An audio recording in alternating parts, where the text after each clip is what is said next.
नमस्कार दोस्तों, जय हिंद। आज के इस वीडियो में हम बात करेंगे भारत के पर्वत के बारे में। प्रीवियस लेक्चर में हमने बात की थी भारत की स्थिति एवं विस्तार के बारे में। आज का हमारा सेक्शन रहने वाला है पर्वत से रिलेटेड। तो पहला नंबर अपना क्वेश्चन क्या कहता है, हिमालय पर्वत किस प्रकार का पर्वत है? तो बाबू ये वलित पर्वत है।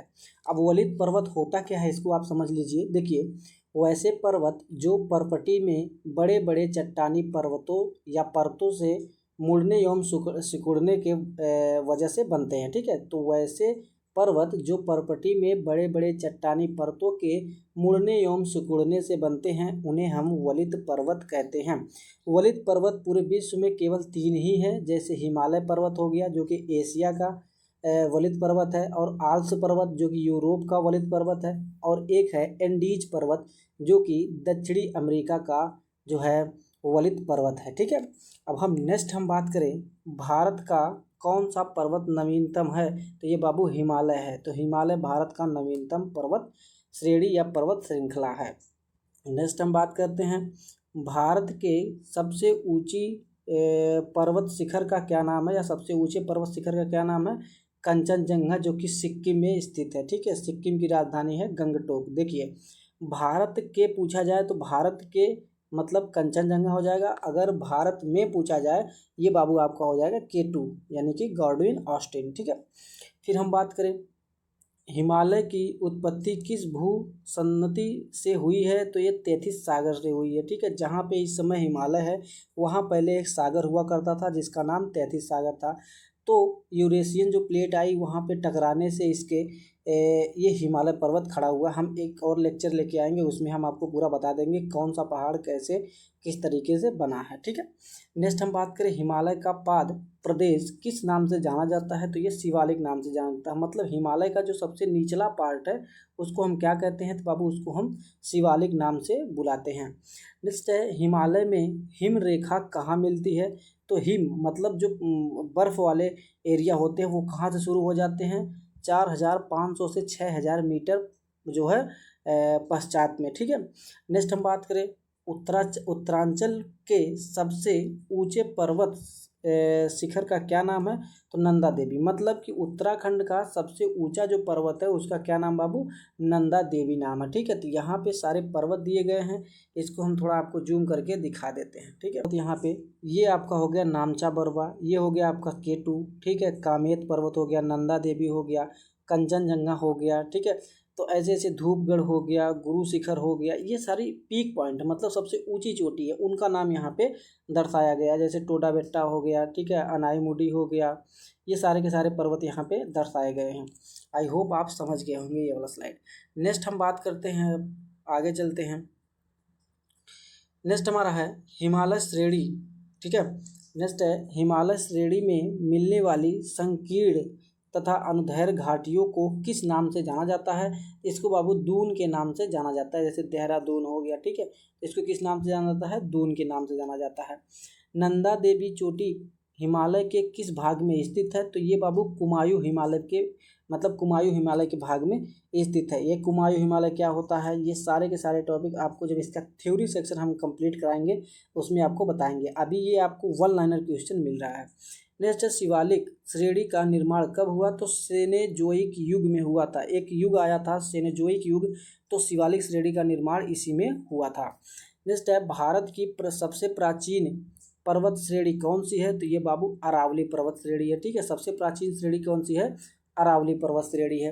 अब अरावली पर्वत श्रेणी का बाबू अगर हम विस्तार की बात करें तो गुजरात यानी कि GT, और राजस्थान यानी कि RJ, और हरियाणा यानी कि HR, और दिल्ली मतलब कि DL। तो इसका विस्तार गुजरात, राजस्थान, हरियाणा और दिल्ली में है।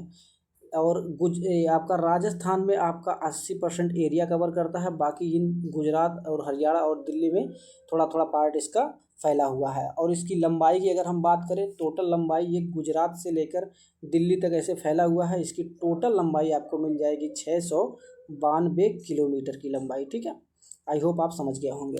नेक्स्ट है तो इसकी सबसे ऊंची चोटी की अगर हम बात करें तो इसका गुरु शिखर नाम है। ठीक है, तो ये हमारी अरावली पर्वत श्रेणी रही। इसका सबसे ऊंची चोटी जो है इसका नाम गुरु शिखर है, और इसकी ऊंचाई कितनी बाबू? गुरु शिखर की जो है ऊंचाई कितनी है? 1722 मीटर है। 1722 मीटर गुरु शिखर की ऊंचाई है। नेक्स्ट हम क्वेश्चन की बात करें तो भारत में सबसे प्राचीन वलित पर्वतमाला कौन सी है, तो ये बाबू अरावली है। जैसे कि हमने ऊपर पढ़ा था, देखिए भारत की सबसे प्राचीन पर्वत श्रेणी कौन सी है, और यहाँ पे बात कर दिया वलित की, ठीक है। नेक्स्ट हम बात करें अरावली पर्वत के सर्वोच्च शिखर का क्या नाम है, तो गुरु शिखर। अभी हमने आपको बताया गुरु शिखर की ऊंचाई कितनी है बाबू, 1722 मीटर, 1722 मीटर है। गुरु शिखर अरावली पर्वत श्रेणी की सबसे ऊंची चोटी है, जिसकी ऊंचाई है बाबू क्या, 1722 मीटर की है। पश्चिमी घाट क्या है, तो एक भ्रंश कगार है, ठीक है। तो पश्चिमी घाट क्या बाबू, एक भ्रंश कगार है। नेक्स्ट हम बात करते हैं नेक्स्ट स्लाइड की। इसमें हम देखिए किस पर्वतमाला को सह्याद्री के नाम से जाना जाता है, तो ये पश्चिमी घाट को सह्याद्री के नाम से जाना जाता है। देखिए ये हो गया पूर्वी घाट, इसको हम महेंद्रगिरी के नाम से जानते हैं, और ये हो गया पश्चिमी घाट, इसको हम किसके नाम से जानते हैं, सह्याद्री के नाम से जानते हैं, ठीक है। नेक्स्ट है पश्चिमी घाट की सबसे ऊंची चोटी का क्या नाम है, तो पश्चिमी घाट, देखिए पश्चिमी घाट की सबसे ऊंची चोटी का नाम बाबू अनाईमुडी, ठीक है, इसका क्या नाम है, अनाईमुडी। पूर्वी घाट के सर्वोच्च शिखर का क्या नाम बाबू, इसका नाम है महेंद्रगिरी। तो इस वाले का पार्ट का क्या नाम है, महेंद्रगिरी। नेक्स्ट है पूर्वी घाट एवं पश्चिमी घाट पर्वत श्रेणियों के सम्मिलित स्थल कौन सी पहाड़ी हैं, तो ये नीलगिरी पहाड़ियाँ हैं, ठीक है। जहाँ पे यानी कि इसके कहने का मतलब आप समझिए, इसको हम थोड़ा सा जूम कर देते हैं, आपको समझने में आसानी होगी। देखिए ये जो पूर्वी घाट और पश्चिमी घाट की जो पहाड़ियाँ आती हैं, ये जहाँ मिलती हैं इसी को हम क्या बोलते हैं बाबू, नीलगिरी की पहाड़ियाँ बोलते हैं। इसको हम क्या बोलते हैं, नीलगिरी की पहाड़ियाँ बोलते हैं, ठीक है। इसको जो हम थ्योरी सेक्शन आपको कंप्लीट कराएंगे तो पूरा बढ़िया से आपको हम इसको बता देंगे, ठीक है ना। आगे हम बात करें तो पूर्वी घाट में सर्वोच्च शिखर का क्या नाम है, महेंद्रगिरी, ये तो हो गया था। नेक्स्ट हम बात करें तो भारत के सबसे दक्षिणी भाग में स्थित पहाड़ी का क्या नाम बाबू, इसका नाम है कार्डेमम। कार्डेमम जो है ये इलायची पहाड़ी की सबसे ऊंची चोटी है, ठीक है ना। तो कार्डेमम पहाड़ी कहाँ स्थित है, तो ये बाबू केरल में स्थित है। आपका ये वाला पार्ट जो है केरल वाला, इसी में इसको स्थित है। मान लीजिए इस तरीके से हम एक मैप बनाए तो यहीं पे केरल आपका दिख जाएगा, ठीक है। नेक्स्ट हम बात करें छोटा नागपुर पठार की सबसे ऊंची चोटी कौन सी है, तो बाबू इसका क्या नाम है, तो इसका नाम है पारसनाथ, पारसनाथ इसका नाम है। नेक्स्ट हम बात करें तो गिरनार पहाड़ियाँ कहाँ स्थित है, तो गिरनार पहाड़ियाँ बिहार में स्थित है, जिसकी राजधानी है पटना। नेक्स्ट है अंडमान और निकोबार द्वीप समूह में सबसे अधिक चोटी ऊंची चोटी का क्या नाम बाबू, सबसे अधिक ऊंची चोटी का नाम है सैंडल पीक। सैंडल पीक के बारे में हम थोड़ा बात करते हैं। ये बाबू अंडमान और निकोबार की सबसे ऊंची चोटी है, ठीक है, जिसकी ऊंचाई है आपकी 732 मीटर। यहाँ पे एक स्थान है डिगलीपुर, ठीक है। तो डिगलीपुर के पास उत्तरी अंडमान में आपका सैंडल पीक मिलता है, और यहीं पर एक राष्ट्रीय उद्यान है जिसका नाम है सैंडल पीक नेशनल पार्क, जिसकी स्थापना आपको हो जाएगी, मिलेगी 1979, यानी कि 1979 में इसकी स्थापना हुई थी। किसकी स्थापना हुई थी बाबू, सैंडल पीक नेशनल पार्क की स्थापना हुई थी। ये कहाँ है, अंडमान निकोबार में स्थित है, ठीक है। नेक्स्ट अब हम बात कर लेते हैं कि गुरु शिखर, देखिए नर्मदा और ताप्ती नदियों के मध्य कौन सी पहाड़ी स्थित है, तो ये सतपुरा पहाड़ी स्थित है, ठीक है ना। नेक्स्ट है गुरु शिखर पर्वत चोटी किस राज्य में स्थित है, तो ये बाबू राजस्थान में स्थित है। नेक्स्ट है सेवराय पहाड़ियाँ कहाँ स्थित है, तो ये तमिलनाडु में स्थित है। छोटा नागपुर का पठार किस प्रकार का है, तो एक समप्राय भूमि, इस प्रकार का ये जो है छोटा नागपुर का पठार है। नेक्स्ट है पार भूमि कहाँ पाई जाती है, तो छोटे नागपुर के पठार में पाई जाती है। इसको अब हम देख लेते हैं। एक तरफ देखिए विंध्याचल की पहाड़ियाँ हैं और एक तरफ है सतपुड़ा की पहाड़ियाँ। नीचे देखिए सतपुड़ा की पहाड़ियाँ, ऊपर देखिए विंध्याचल की पहाड़ियाँ, और बीच में से निकलती है एक नदी जिसका नाम है नर्मदा नदी। आई होप आप समझ गए होंगे। एक बार फिर से, ऊपर विंध्याचल पहाड़ियाँ, नीचे सतपुड़ा पहाड़ियाँ, बीच में निकलती है नर्मदा नदी।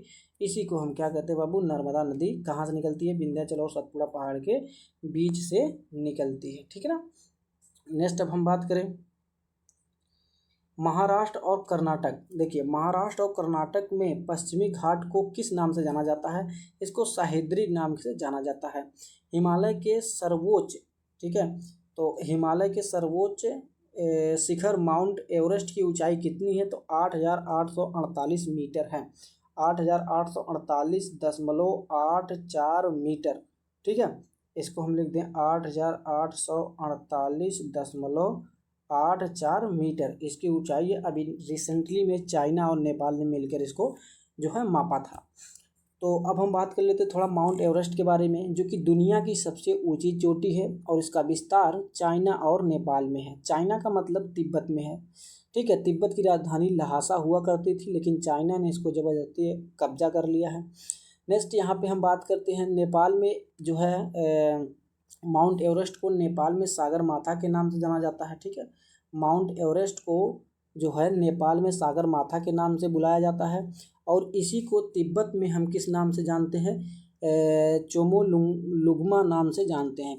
कौन से नाम से? चोमोलुंगमा नाम से इसको जाना जाता है। नेक्स्ट हम बात करें तो नेक्स्ट है कोडाई कलान। ठीक है, कोडाई कनाल किस पर्वत श्रृंखला पर स्थित है? तो ये पालनी पर्वत श्रृंखला पर स्थित है। सबरीमाला किस राज्य में स्थित है? तो ये बाबू केरल में स्थित है, जिसकी राजधानी क्या होती है? कमेंट करके आप हमको बताइएगा। नेक्स्ट है भारत की उत्तरी सीमा पर कौन सा पर्वत स्थित है? तो हिमालय पर्वत स्थित है। ठीक है, आई होप ये सेशन आपको पसंद आया होगा। जितने भी इंपॉर्टेंट क्वेश्चन हमने आपको बता दिए हैं। मैपिंग की जरूरत पड़ेगी, आप देख लीजिए यहाँ पे कुछ मैपिंग में मैं आपको इसको पूरा क्लियर कर देता हूँ। देखिए यहाँ पे देखिए अरावली पर्वत श्रेणी है, इसको हम अरावली पर्वत श्रेणी बोलते हैं, जिसकी सबसे ऊंची चोटी है गुरु शिखर, जिसकी ऊंचाई क्या है बाबू? जिसकी ऊंचाई है 1722 मीटर। ठीक है, गुरु शिखर की ऊंचाई 1722 मीटर। बाकी ये रही विंध्याचल की पहाड़ी और ये रही सतपुरा की पहाड़ी, बीच में से निकली है नर्मदा नदी। इसका लिंक मैं आपको एक डिस्क्रिप्शन में दूंगा, आप देख लीजिएगा। पर्वत पे पूरा आपको वीडियो समझ में आ जाएगा। इसको बोलते हैं वेस्टर्न घाट और इसको बोलते हैं ईस्टर्न घाट। ठीक है, ईस्टर्न घाट कट कट के आया है, मतलब पूर्वी घाट और पश्चिमी घाट इसको बोला जाता है। जो पश्चिम में बसा उसको पश्चिमी घाट, जो पूर्व में है उसको पूर्वी घाट बोलते हैं। और नीचे जो है एकदम यहाँ पे कुछ पहाड़ियाँ हैं, जैसे कार्डमम पहाड़ियाँ हो गई। ठीक है, अन्नामलाई की पहाड़ियाँ हो गई, ये सारी पहाड़ियाँ यहाँ पे होती हैं। ठीक है, फिर हम यहाँ पे अब थोड़ा सा बात करते हैं। छोटा नागपुर का पठार यहाँ पे मिलता है। ये सारे टॉपिक आपको थ्योरी सेक्शन में कंप्लीट कराए जाएंगे। आई होप सेशन आपको पसंद आया होगा।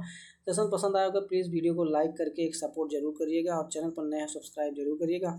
मिलेंगे नेक्स्ट वीडियो में नेक्स्ट टॉपिक के साथ, और पढ़ते रहिए, मस्त रहिए। ठीक है, नेक्स्ट टॉपिक अपना बनेगा भारत के पर्वतीय दर्रे। ठीक है, पर्वतीय दर्रों के बारे में नेक्स्ट टॉपिक आपको मिलने वाला है। Thank you.